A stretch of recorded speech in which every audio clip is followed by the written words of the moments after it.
Bonjour à toutes et à tous, bienvenue dans votre émission Ensemble c'est mieux. Aujourd'hui on parle d'un sujet sensible qui suscite parfois bon nombre de conflits familiaux. Notre dossier du jour est consacré à la question de la succession, comment l'anticiper, mieux la préparer. Nos invités répondront à toutes vos questions, mais avant on part retrouver Evan. Salut Evan, tu es en très bonne compagnie ce matin et tu nous parles de circuit court. Tu dis bonjour à la caméra, Maline? Non, elle est un peu timide. Bonjour à tous, salut Anne Fantet. En effet, ce matin, je suis à Locoal-Mindon, dans le Morbihan, pour vous faire vivre le quotidien d'un couple d'éleveurs. Ici, on élève des chèvres, vous l'aurez deviné, mais également des vaches et des cochons bio pour en faire notamment des yaourts et du fromage comme ici. On va rencontrer Lydie. Salut Lydie. Bonjour Evan. Merci de nous accueillir au sein de ton élevage. Je suis vraiment content qu'on puisse mettre en avant votre métier. Éleveur, c'est un travail 7 jours sur 7. Dis-nous, à quelle heure tu as commencé ce matin? J'ai commencé à 5h30 ce matin et effectivement, c'est un travail 7 sur 7, 365 jours de l'année où il faut être très passionné parce que les journées sont longues et intenses. Mais c'est formidable de travailler avec les animaux. Justement, présente-nous un petit peu, on appelle ça un cheptel. Oui, tout à fait. Est-ce que ce sont des chèvres de race bretonne? Alors, et non, il n'y a pas de race bretonne en chèvre. Ici, on va retrouver un cheptel de chèvres. En fait, c'est plus exactement celui de notre fils qui a 14 ans, qui est à l'origine de ce projet. Tu vas nous raconter. Oui, donc en fait, on a débuté avec 3 petites chèvres. Maline, Blanchette et Mignonne, qui étaient nées prématurément, qui faisaient 1,2 kg dans un autre élevage.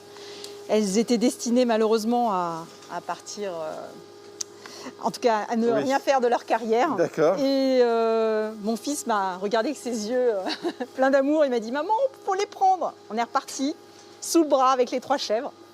Alors, donc, quand on vous dit que derrière les produits locaux, il y a des histoires vraiment d'agriculteurs comme toi, c'est vraiment le cas avec ton fils. Il a 14 ans, il est déjà en collège agricole.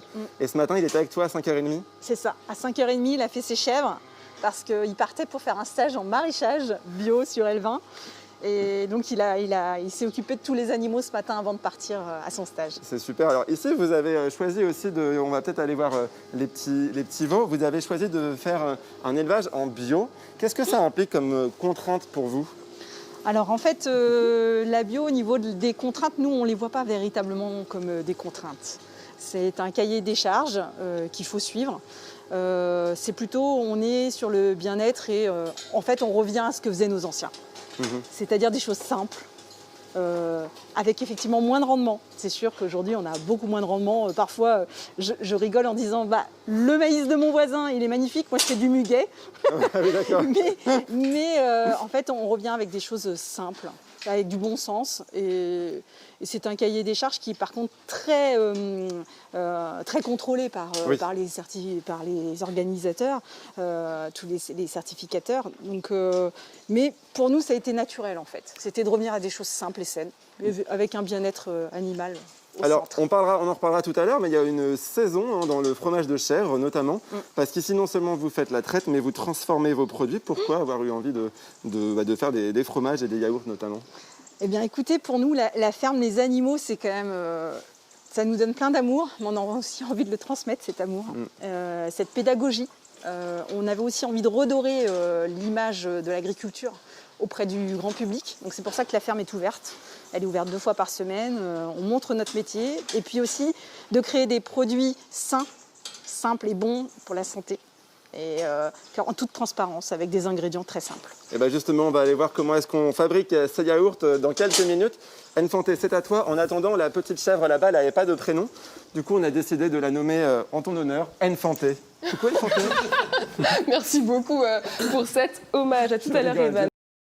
De Kervillan, où nous retrouvons Evan. Oui, nous sommes toujours à Locoal-Mindon, dans le Morbihan, et je peux vous dire que ça commence à sentir bon. Nous, on sait déjà ce qu'on va manger ce midi, du fromage et des yaourts. Lydie, tu es en pleine fabrication de fromage. Je te laisse nous expliquer ce qui se passe dans cette grande cuve. Ouais.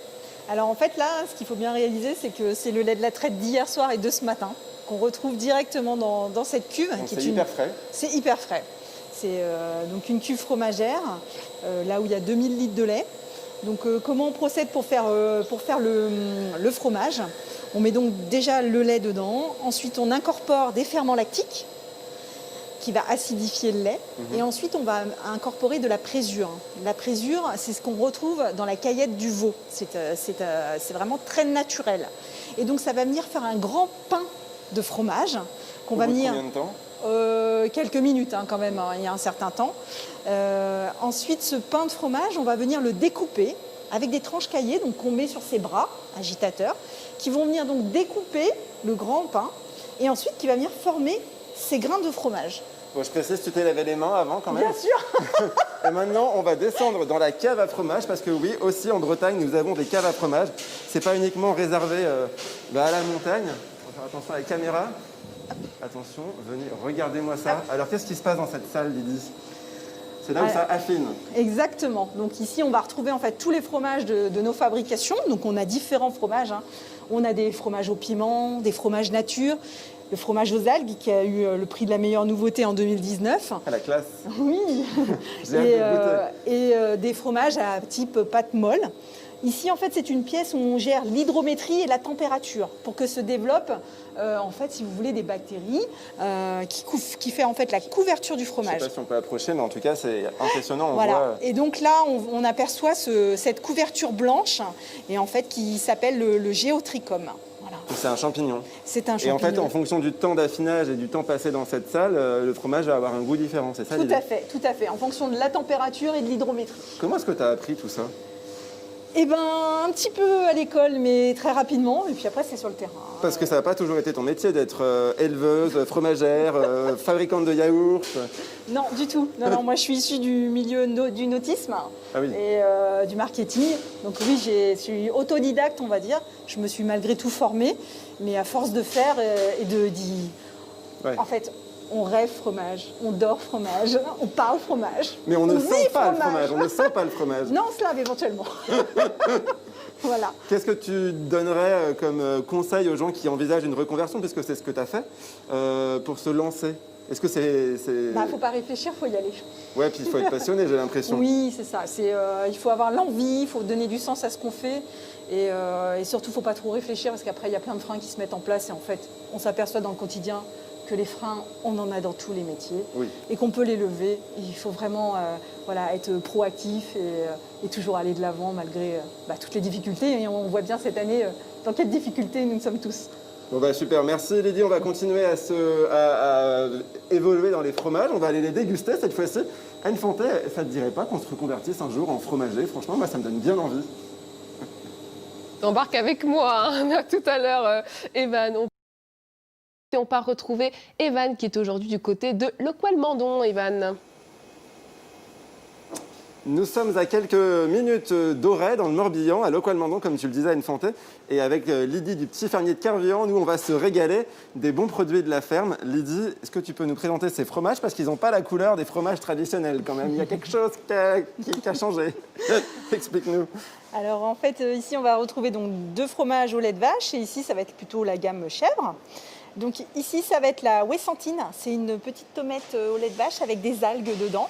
Des algues qu'on trouve donc en Bretagne. Ouais, ce fromage a eu le prix de la meilleure nouveauté en 2019 avec l'association Produits en Bretagne. Bon, pour ce que ça vaut, c'est aussi le fromage préféré de ma maman. Ah, excellent. Qui nous regarde, mais on s'en fiche. La suite. Et une petite nouveauté qui vient juste de sortir, c'est une tomate au lait de vache avec du piment d'Espelette dedans. Oh.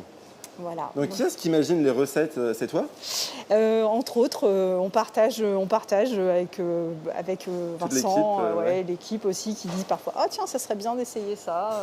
Mais voilà, souvent c'est la période hivernale où on fait plus de nouvelles recettes. Oui, parce qu'on ne sait pas forcément, mais par exemple le fromage de chèvre, en fait il y a une saison, et là bientôt on arrive dans une période un peu creuse pour les chèvres. Tout à fait.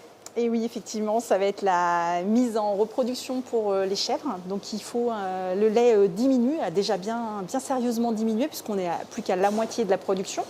Elles donc sont en monotraite, au lieu d'avoir 2 traites par jour, elles ne sont traites plus que le matin, pour s'arrêter définitivement en décembre. Et en espérant que les naissances soient début février, mars, avril, ça va dépendre un petit peu de chacune. Donc Et- c'est la période où vous pouvez être un peu plus créatif et nous imaginer de nouvelles Exactement. recettes. C'est ça, tout Alors, à fait. On va se déplacer un petit peu. Ici, c'est votre boutique en vente directe à Locoal-Mandon. Dans quelques jours, vous allez également, scoop, en ouvrir une à Auray, dans le centre-ville. Voilà, tout à fait. On ouvre un magasin comme celui-ci, mais beaucoup plus grand, qui va faire 200 mètres carrés, qui va se nommer les Fermandises du petit fermier de Quervillan, où on va retrouver tous nos produits et puis ceux aussi de tous nos amis producteurs. Oui, parce que c'est aussi un écosystème voilà, local c'est que ça. vous mettez C'est en une avant. économie circulaire qu'on met en place aussi pour faire découvrir en fait aux gens, aux consommateurs. On a décidé d'emmener la ferme en ville, mais pas que la ferme du petit fermier de Quervillan, aussi la ferme d'un ami maraîcher, quelqu'un d'autre qui fait des glaces et ainsi de suite. Et alors, vous aimez aussi ces yaourts, par exemple, qu'on voit là. Vous aimez aussi les transmettre aux enfants, puisque vous fournissez des cantines locales. C'est vrai que ça a été notre première idée, c'était effectivement d'apporter de la pédagogie au niveau des enfants, au niveau de l'alimentation. Donc pour l'anecdote, le premier restaurant dans lequel on a apporté des yaourts, les enfants n'ont pas voulu les manger parce que c'était des yaourts à la vanille et il y avait des petits points noirs dedans. Ils ont cru que c'était du poivre. Non, c'est de la vraie vanille. Donc c'était de la vraie vanille. Et là on s'est dit, bah oui, ça a tout son sens, effectivement. La pédagogie auprès des enfants, elle est ultra importante et qui mangent des produits peut-être en moins grande quantité, mais sains pour leur santé. Très rapidement, qu'est-ce que nous, consommateurs, on peut faire pour encourager les circuits courts? C'est juste changer nos habitudes, j'imagine. Oui, il faut surtout changer ses habitudes, aller sur des magasins de proximité, de producteurs. Et puis aussi au niveau de l'alimentation, manger moins, mais mieux. Mangez moins, mais mangez mieux, ce sera le mot de la fin. Merci beaucoup, Merci. Lydie du petit fermier de Quervillan. Je vous souhaite une très très bonne journée. Anne Fantet, est-ce que je te fais un peu de course pour toi ce midi? Parce Oui, que moi, est-ce que tu personnellement, peux je vais me en faire. prendre hein. la tome de La brebis carte au bleue, piment la chauffée. d'Espelette, ça avait l'air trop bon. La tome de brebis, on prend une commande, ça marche. Allez, à demain. Merci. Prends-en deux et un pour Céline. Merci Evan, merci à tous nos invités. Merci Céline d'avoir été avec nous aujourd'hui. Demain, on évoquera la question du divorce. Comment franchir cette étape sans heurts ni éclat? Ce sera notre dossier du jour. D'ici là, je vous souhaite une très belle journée sur France 3 Bretagne. À demain.